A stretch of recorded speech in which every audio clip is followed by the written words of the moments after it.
Everybody's on their way to see The Magic Christmas Tree. It's a new family motion picture about a talking Christmas tree. All right, boy, turn the ring and say the magic words.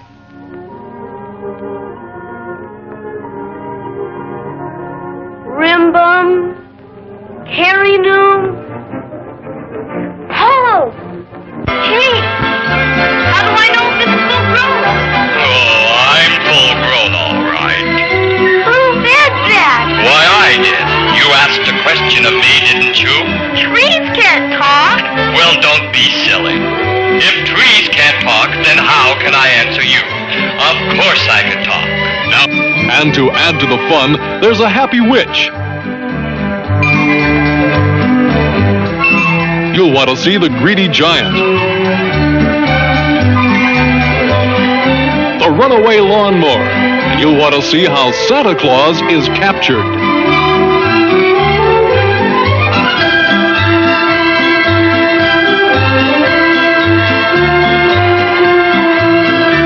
See The Magic Christmas Tree.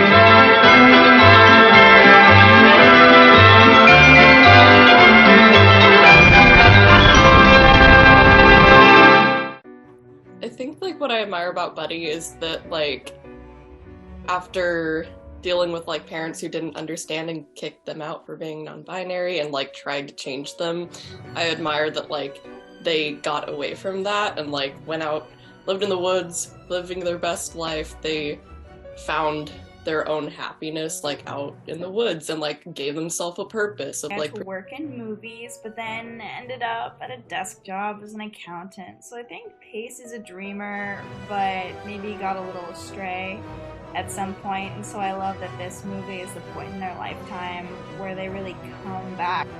like, believe so hard that they are an elf, and so it's fun to, like, take myself so seriously, but then also I'm doing this, like, ridiculous movie that, like, I think it was a really fun balance of, like, you know, being the, like, stoic elf sometimes, and then other times just, like, letting it slip a little bit and just being a normal person weirdo out in the woods. My favorite part about playing Pace was absolutely sharing the screen with Kai and just, like, being very awkwardly developing an adult crush on a human that I just met. I had an absolute blast.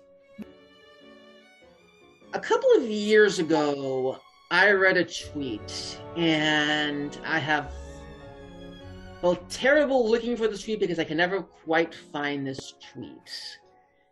It's talking about movies about trans characters, and one of the things, to paraphrase this tweet, that I do not have in front of me, or the author, or anything like that, it goes, I don't want to see trans movies where it's all about how brave it is for me to be trans, or how brave other people it is to accept I'm trans. I want to see trans movies where I'm the hacker taking down the evil government. I like the idea of a trans hackers taking down the evil government, but here's the problem with that, and I want you to understand this. There have been movies like Swordfish, or other movies that have tried to visualize hacking. I am not good at that. I cannot do the trans movie about hacking the evil government because I don't know how to film hacking. So I decided to do a Christmas movie instead. Yeah, no, I think it is really important that, like, as an industry, we've moved past the need for just stories about trans pain, and that we need trans joy as well. Because, like, the second all of our movies are only about how awful it is to be trans, or how, like, awful people are to you because you're trans or something, it just means that I'm constantly, like, movies are escapism. Like, while you can still have them cover, like, you know, actual topics and, like, have them be realistic, obviously, there's still a certain point where it's like, I just want to see a trans character where that has nothing else to do with their character, but they just are. And that's just a fact, and, like, everyone respects it, or, like, you know, you can have some stuff about it, but, like, when that's their defining characteristic, that's when it's just tokenism. So, you know, I was really excited to work on this because it's, like, the two main characters are both non-binary and their love interests, and, like, you know, I was really excited to be able to work on a project, and then you being able to work with another non-binary actor was wonderful. But yeah, so that's why I was especially excited to work on this project, especially after reading the script and being like, yeah, like, they say their pronouns, and they're both non-binary, and they're nothing else. Last year I worked on a Christmas movie for producer Greg Katakana called A Christmas Love. And with it came the idea of making something like that myself. Christmas movies are in some way the last gasp of the romantic comedy. They're a fun, fairly simple genre, and I thought a kind of non-binary story would work well there. It's a genre of goodwill, of joy. A lot of what Kai said, with any marginalized identity community, it can be exhausting to find that the stories you get are about your identity, your community's pain. And the reason that having a non-binary accountant is so important is because it proves that we exist and have normal lives just like everybody else does. One of the most powerful ways that you can create visibility for marginalized voices like trans and non-binary people is by giving them the exact same roles you would give a cisgender person. Last year, I watched a version of The Christmas Carol. Like one of the animated ones, but they kind of come together. And what I realized was at the ending, when Scrooge has this big change of heart, he's still kind of disrupting the story. He's having a big moment, but its bigness is affecting other people. They have to adjust to things. They may like these things, they may not, but they're changed. And Scrooge's stories become other people's stories. And so I don't want to spoil this movie, but in our version, the Christmas Carol Hub happens like off camera, and 5 minutes into the film, and it becomes the inciting incident to different wacky adventures. So, I knew we wanted to go to the forest, and I like this idea of Christmas. One of the things I realized is Christmas is when the mundane meets the magical. And a lot of Christmas traditions, I think, are all about, they're kind of like magic spells, like trees, like wreaths, like elaborate dinners, about touching something that's magic and special in this world. So I like this idea of visualizing this with a magical creature, a elf, so to speak. Wearing ears and things like that. But I also like this idea of the elf being a little bit serious about that and a little bit strange about that. And I also like this idea of never quite revealing whether the elf was quote-unquote an elf or quote-unquote just an insane homeless person wandering around the forest. And I like that dynamic. I thought that became a very interesting dynamic. The kind of thought through the post-production was we never get the special effects or sound effects of Kai doing anything magic. We just see them kind of wandering into the frame. We just see them kind of looking in the corner, calling the route of the forest, but we never see where that is. I mean, it would have been easy to due to like magic glowing lights and things like that. This is a very silly movie. This is an extremely silly movie, but also in a way it's a kind of a mundane movie, and I like that. I liked how matter of fact it all ends. There's a matter of factness to that, which I kind of liked. I think Kai brings the weird magical energy to that.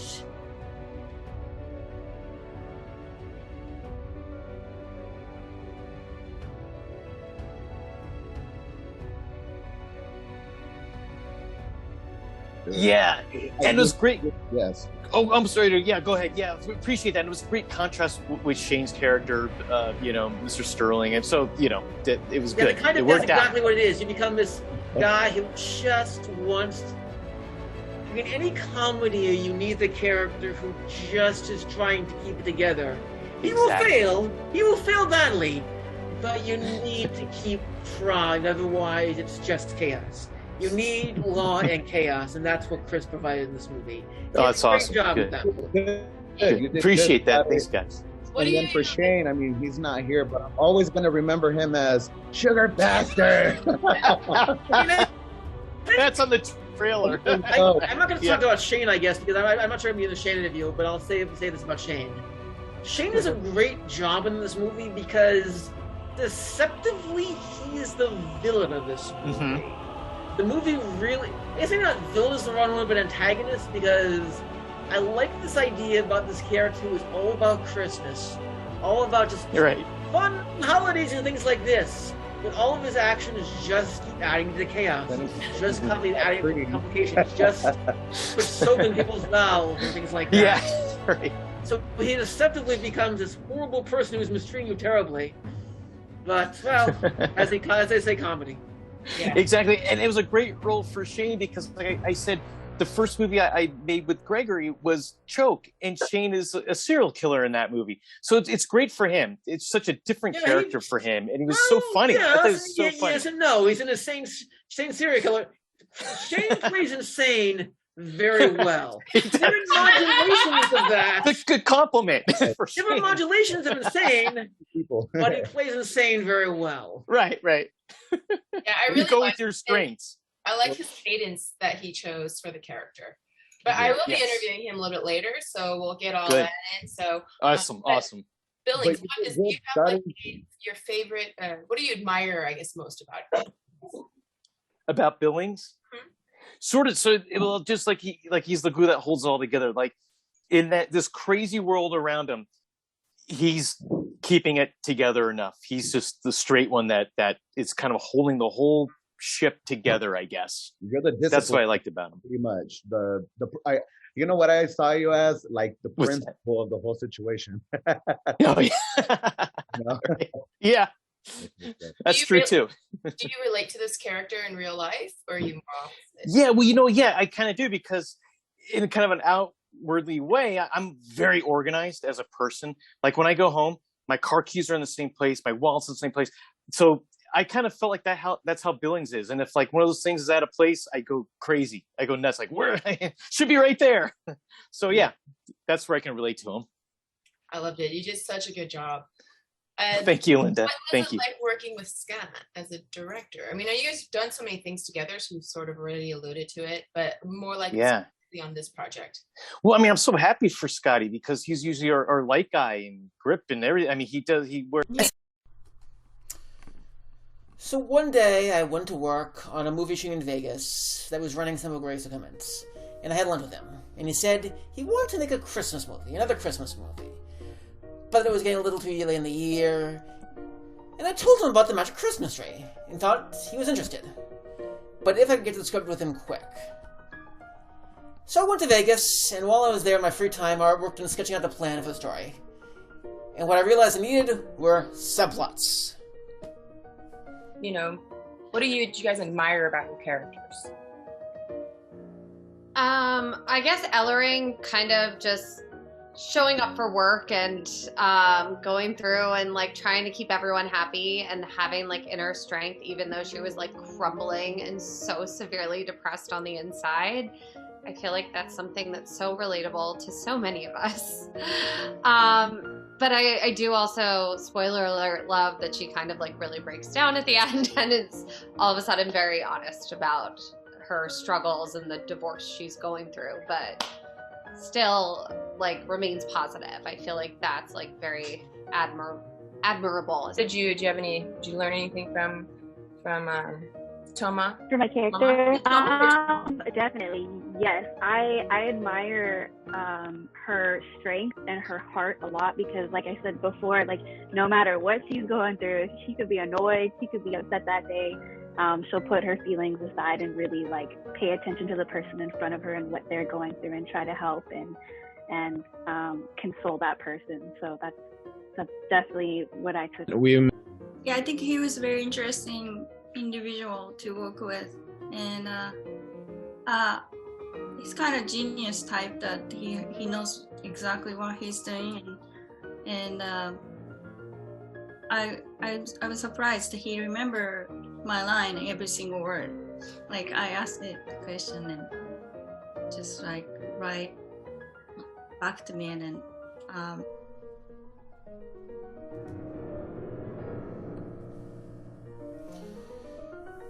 Came back to LA, wrote the script in about 3 days, sent it out to Greg and his producing partners, got a little positive feedback, and nothing really for about a month. Which is movies. During this time, Wise Guy's Christmas took form. If you're not familiar with it, it's a movie from Nino Cimino, kind of a Christmas take on My Blue Heaven, and a cute little holiday movie that's fun and enchanting.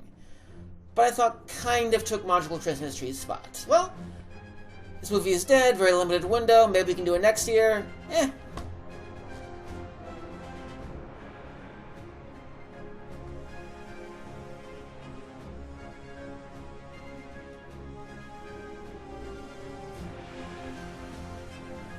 Came back to LA, wrote the script in about 3 days, sent it out to Greg and his producing partners, got a little positive feedback, and nothing really for about a month. Which is movies. During this time, Wise Guy's Christmas took form. If you're not familiar with it, it's a movie from Nino Cimino, kind of a Christmas take on My Blue Heaven, and a cute little holiday movie that's fun and enchanting. But I thought kind of took Magical Christmas Tree's spot. Well, this movie is dead, very limited window, maybe we can do it next year.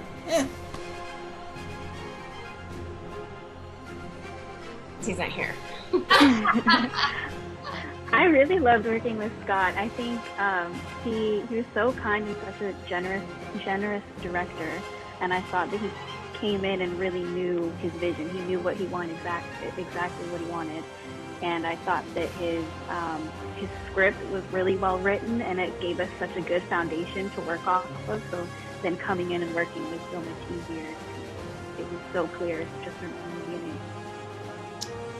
Yeah, I feel like Scott pioneered this. He was not taking no for an answer, like literally made things happen and had a vision, stuck to it.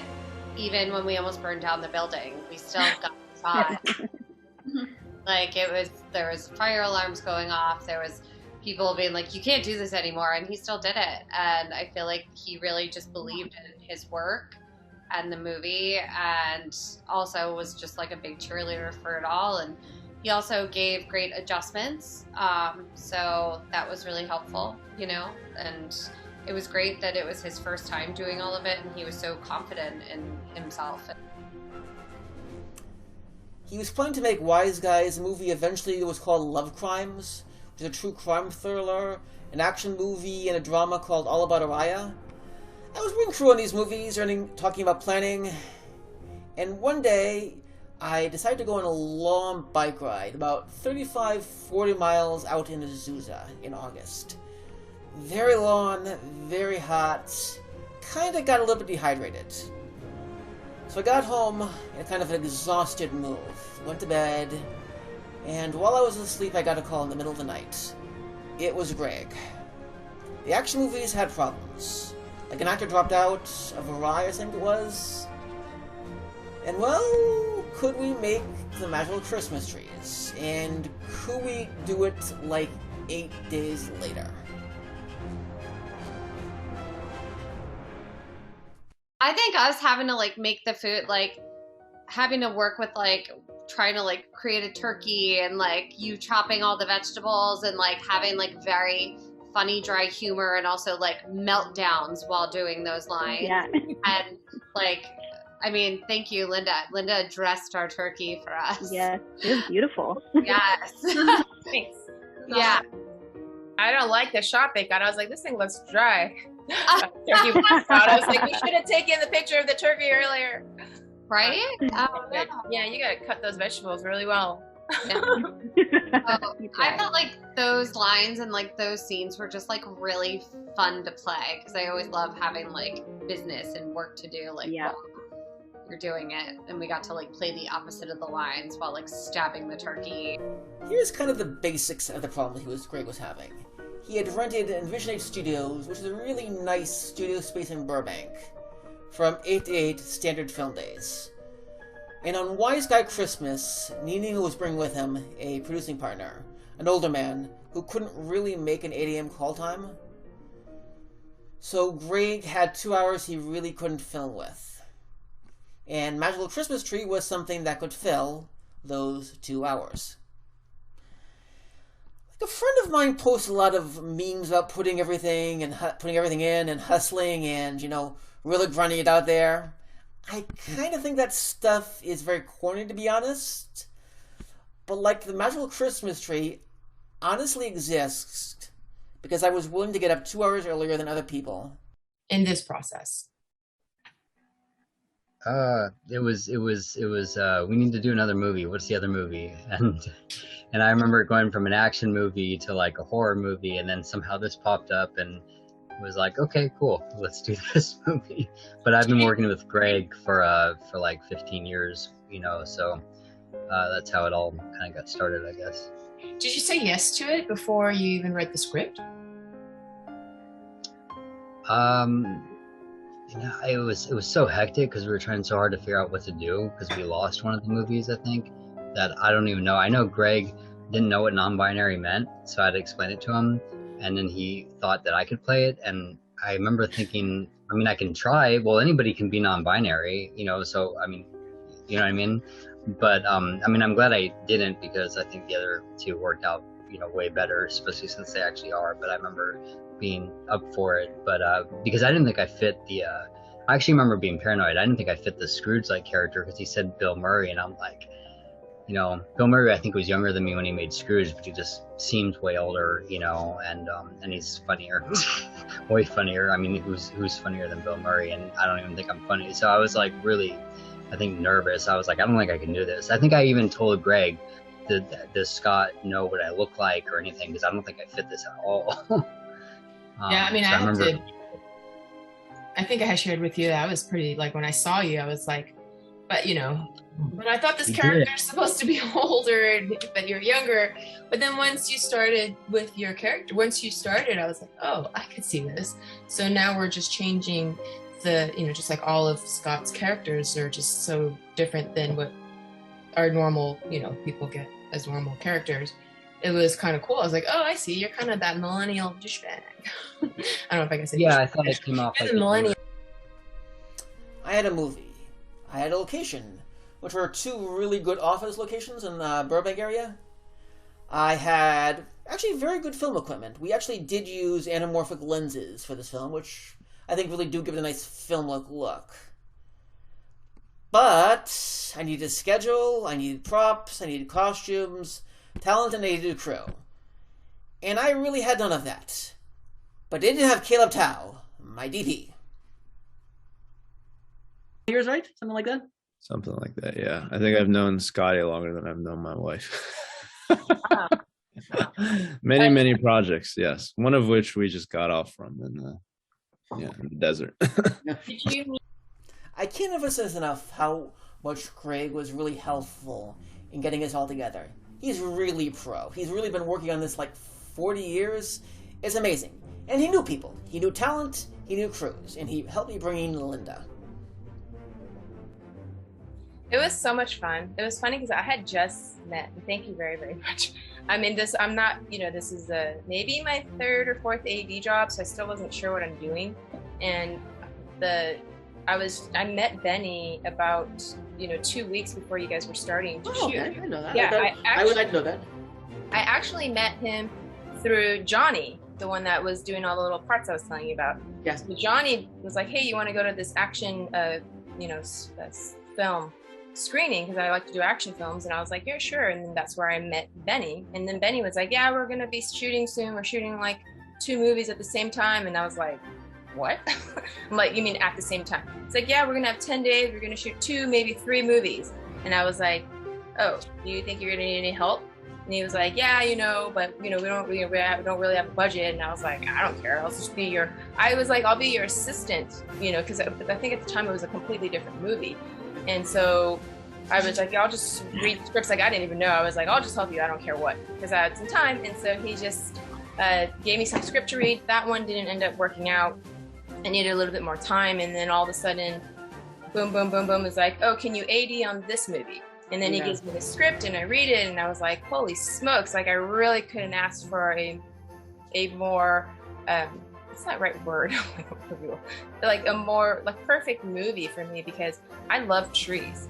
So if you go around my house, like most of the pictures I have are really all of trees. Now I don't know names of trees, which I am going to ask you later, what is your favorite tree? But I just have always been drawn to that. And, you know, and so when I read the script, it really just had that personal touch. And I was like, oh my God, this is so great. And then the fact that it was all these crazy cast of characters and it being non-binary and then it having, you know, so the LGBTQ stuff to it, you know, like, I guess it's hard because I don't really have a lot of favorite scenes. There's so many like favorite lines that I have too. So I guess on the motion movie, there's just like little subtle things about the movie that I really like. So I was like, all right, here I am, and I'm just gonna do whatever. And it helped because I got a lot of guidance from you. And then everyone else, you know, you guys were all such professionals that I just felt like, you know, when you're around people, you just kind of have to step up your game too, you know. So it was a great learning process. It was really tight. We had 6 days to film like the office and city stuff. However, all we really had was 2 hours each day that we could kind of push to 3. One day we had an extra hour to film the store stuff, but this was really tight windows. After that, we would go to the forest and film for 2 full days out there, but this is a really shortly produced movie. When I say we filmed over like 9 days, that sounds a lot, but really amounted to like 3 or 4 full actual days to make this movie, which is very quick. But I thought I could do it. We had a good organized crew that if it wasn't large, wasn't zero. And it goes to kind of the system of the movie. The subplots, I think, meant we could go from one to the other fairly quickly in the office and linger a bit in the forest. With the office stuff, with short streams we could do fairly quickly in the time we had. The plan, as most plans do, did not work out. Plans are useless, but planning is everything. And we did have a little bit of extra time built in, but we ran into a lot of problems with equipment and actor need emergency COVID tests, car problems with the camera, and conflicts of having actors in other movies. Ever looking back in the office, it was incredibly stressful, but we got it done, and I gave it a lot of high fives. The plan... The schedule I worked out was really tight. We had 6 days to film like the office and city stuff. However, all we really had was 2 hours each day that we could kind of push to 3. One day we had an extra hour to film the store stuff, but this was really tight windows. After that, we would go to the forest and film for 2 full days out there, but this is a really shortly produced movie. When I say we filmed over like 9 days, that sounds a lot, but really amounted to like 3 or 4 full actual days to make this movie, which is very quick. But I thought I could do it. We had a good organized crew that if it wasn't large, wasn't zero. And it goes to kind of the system of the movie. The subplots, I think, meant we could go from one to the other fairly quickly in the office and linger a bit in the forest. With the office stuff, with short streams we could do fairly quickly in the time we had. The plan, as most plans... As I said, I didn't have too many lines, but they had the smoke go off, and I had a line, and I was supposed to say something about you should be paying your phone bill or something. And just as that one moment, it was a one-take shot because we could only do the smoke one time. And the room got filled with smoke, and I start to say my line, and nothing would come out of my mouth. I don't smoke. My lungs were filled with smoke, and I was speaking, and nothing was coming out. I thought, I hope he keeps that, because this isn't acting. This is actually reacting to the smoke. But it was a memorable scene for me. When I think of the movie, I think of the smoke and what I don't go through to be in a movie. Yeah. I liked Johnny has this great quality as an actor, which is if you see him in the background, he draws the eye. You have a great look. You have a great look like you've been in this office forever. Even when I was showing this to my parents, one of the first comments they said was, "Oh, who's that guy? Who's that guy?" And I liked that quality of a Johnny. Johnny isn't in the movie very much, is true, but he just kind of pops up in the background. And I liked how he just occasionally makes his asides about why are there so many leaks in the refrigerator. And I did see some of the office stuff because you're saying we're working on 2 or 3 different projects. I was actually mostly on another project for a lot of that shooting day, but I did see Sock's acting, and that was really impressive. And I saw some of the other, I also saw Johnny doing some of his bits as well, and that was also really impressive as well. So the scenes I was involved with where it was. The plan, as most plans do, did not really work out. Plans are useless, but planning is everything. We had a little bit of extra time built in. We ran into a lot of problems with equipment, and actor needed emergency COVID tests. Hard problems with the camera, and conflict having actors in other movies was a big issue. However, looking back at The Office, it was incredibly stressful, and I was worried. I was also really proud of how we got it done. And it's a total credit to my crew and cast for just doing it out and getting around. I gave out a lot of high fives, and they all deserved it.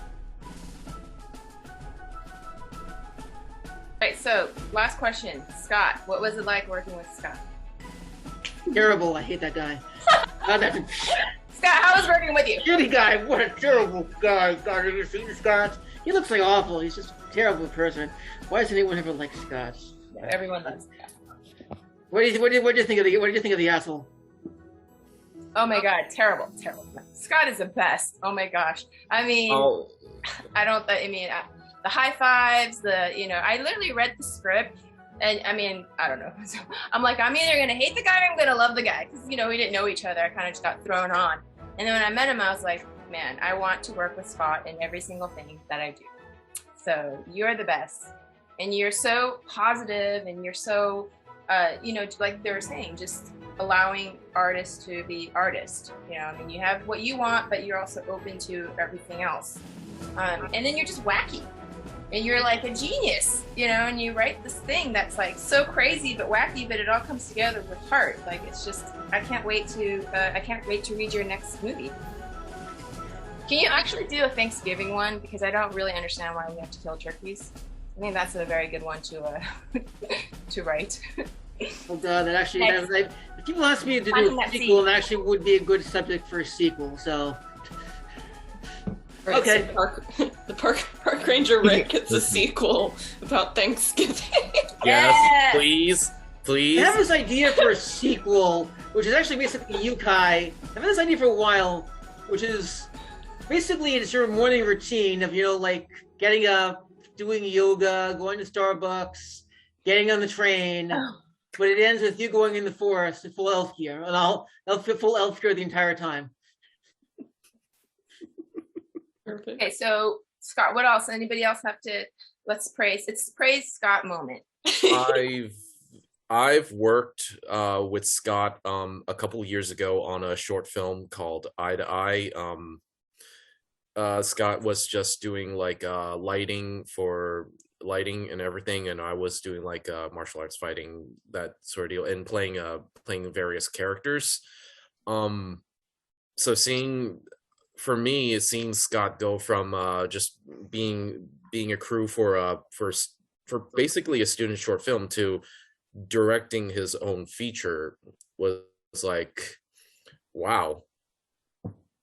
Yeah, it was big leap. And the great thing was, even though we do have days where we are rushing to get scenes and getting everything through, it is always just those little nuggets of him just saying, you're doing great, you're doing great, you're doing great, you're doing great, just to keep us just to keep the well-oiled machine running. And I will say this about Leonard: you did great. But I liked how you brought this kind of flat character on the screen. You just gave us kind of these moments of whimsy, which I really like of this character. There's a moment where you become very sinister for 10 seconds. And I liked it because if you'd been in the cinema for 5 seconds or 15, it wouldn't have worked. It's the 10 seconds that's important, and you gave me the 10 seconds I needed. I appreciate that. Thank you very much, Scott. I'll just say that Scott's just very generous. Like, you know, he's been a friend of mine for years, and like you said, like he was just a random person on a forum that read my script, and again gave a lot of time to it and a lot of effort into it, and so, you know, and all the help he's done on my other projects and things like that, I definitely, it creates this thing. If you want to help him and you want to be a part of his stuff because of that generosity, you want to kind of like pass it, you know, pay it forward.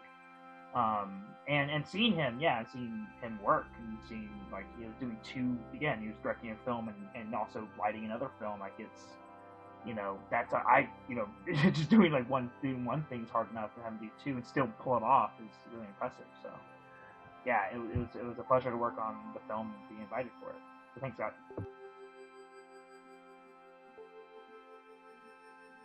I'll echo what's already been said about how lovely it was to just constantly be affirmed.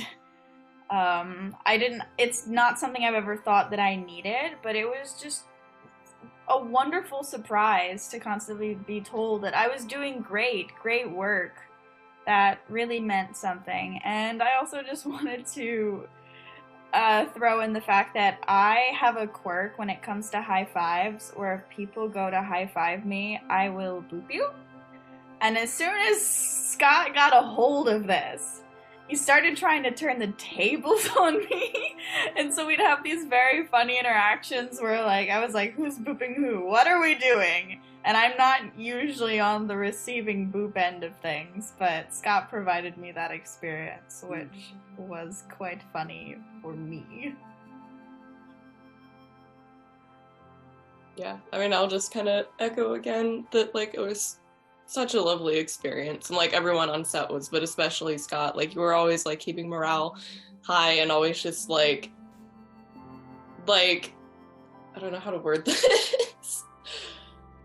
I don't know what I want to say, but yeah. And I think another thing that also like made working with you amazing is that like you were so adamant about like making sure Socks and I's pronouns were being respected and that everyone was being respected, because like the Thor stuff in theory was kind of simple.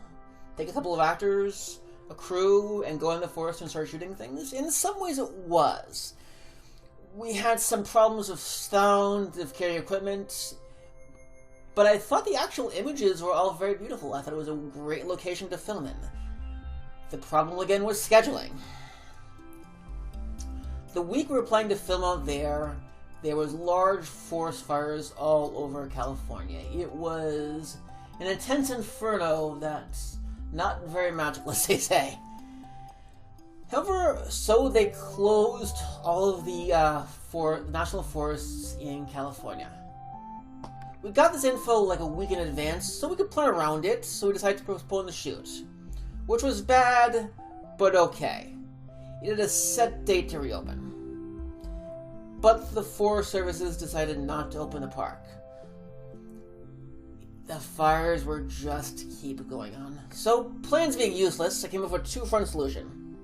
We would film one day in Solstice Canyon National Park in the Santa Monica Mountains, which was open, and we would also film one day at a ranch in Fraser Park, which had lots of magical Christmas trees for magical Christmas tree needs.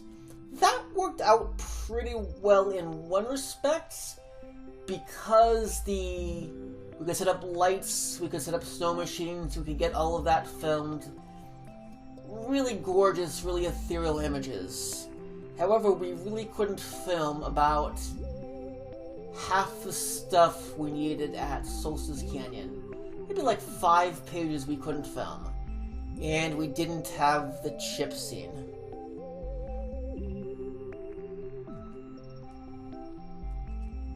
I've been to technically, the mountains a couple times. Well, not a couple times, but Malibu where we filmed, and then Fraser Park, and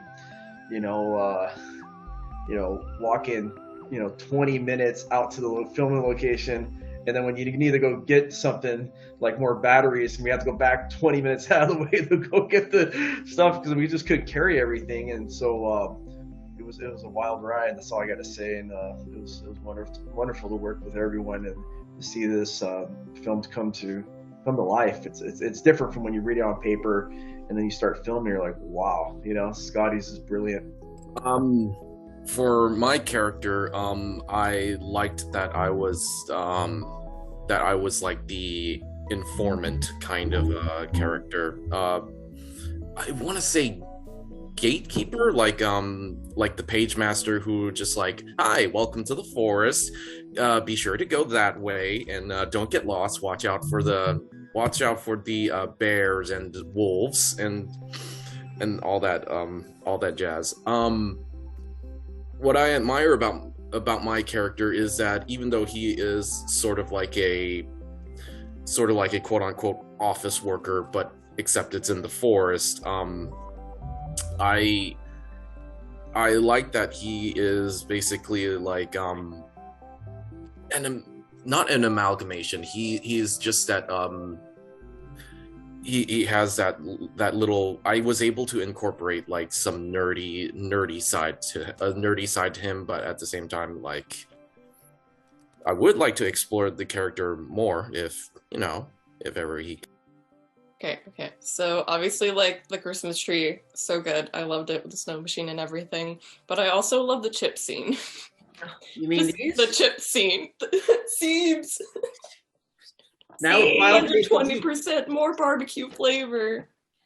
Now with mild taste of leek. Like, I just love that it's just like such this cute little moment of just them bonding and like, because that's the moment where like Buddy finally starts to trust Pace and is like, okay, you didn't rat me out to the, the park ranger, so like, you can feel the like trust and then the like kind of attraction start to build, and it was just a very like cute scene to film, I think. Yeah. The chips are kind of a perfect example of what I was trying with this movie. This is like an LGBT Christmas movie, a trans Christmas movie, a non-binary, whatever you want to say. But it's also a very millennial Christmas movie. Our leads are a little bit younger than most of these movies, and I wanted to capture something about the cultural moment. This is a very stupid movie, a very silly movie, even for a Christmas comedy. However, I tried to capture that sense as both very silly, but also like achingly sincere. This is a bag of chips to the max. Some kind of a parody of a Christmas movie, but also in the end, just a Christmas movie.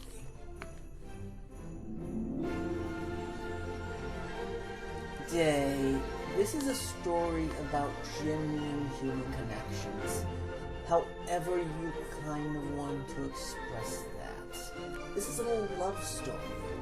This is about joy. And everyone can relate to joy.